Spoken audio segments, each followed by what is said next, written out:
Yeah, hello. Yeah, I've just been to see the Equaliser 2 and King of Thieves. Two good movies that I really enjoyed, and I think that King of Thieves is going to be one of the movies of the year. Very good performance by Jim Broadbent. Ray Winston is also very good in it, and Michael Caine is obviously he's a screen legend, and he doesn't have to do much on the screen really to really do much in the film. And Paul Whitehouse, good to see him back in acting. His small part in the film is really good and really funny as well. And it's a all-round good movie. It's got comedy in it, it's got suspicion in it, it's got a bit of sort of like nastiness in it. All proper Cockney and London heist film, and it's based on the Hatton Garden robbery. And it's very good. At last they got the right cast, and they've got the right people for the parts, and at last, it's one of these films that you can sit down and think to yourself, right from the first minute, it's going to be a good film, and I recommend it definitely. 9 out of 10. Very funny, very serious. As I said, there's funny parts in it, especially where Michael Gambon comes and pees in the sink, and a lot of swearing in it, where there has to be with Ray Winston and Michael Caine in it and that.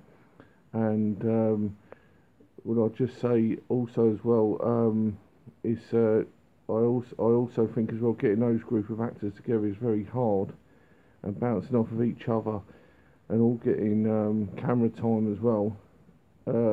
It's one of these films where you sit down and you think to yourself, oh, it's going to be good straight away, because the cast is strong.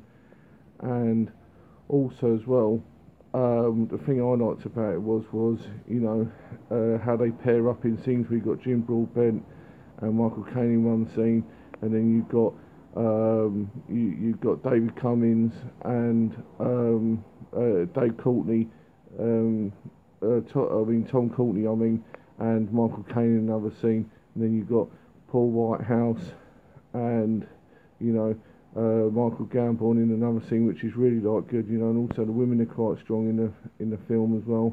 Francesca Annis is only in it for the first 5 minutes, and then she passed away unfortunately. She is of course the wife of Ray Fiennes, but anything that Ray Winston or Michael Caine seemed to touch really in recent years has turned to gold, and I think really this is an all-round funny film. It's a cross between Lock, Stock and The Bank Job really, and at last, as you can say, they've got the right cast for the right film, and they're not putting people in it that you think to yourself, like, who the hell's he, or he can't act, or he wasn't right for that part, and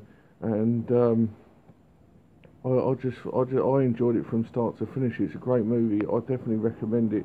You should go to cinema and see it now. I think it's only got a week left to go, so I do recommend it. Right, going on to the Equaliser 2, I only have about a minute or 2 minutes left, but I actually think it's better than the first one. He plays the part of Robert McCall, who Edward Woodward played in the TV series of the Equaliser that was on for many years. It was on for 5 years, boasted about 4 series. He's a cross between The Mechanic and I'll say Taken, where he helps people, but he's also got a vulnerable side as well, which makes it believable. He's ex sort of like army, military, and he takes on a protege in this film, in terms of like the young youth who's an artist. So it makes you think, will there be a third one?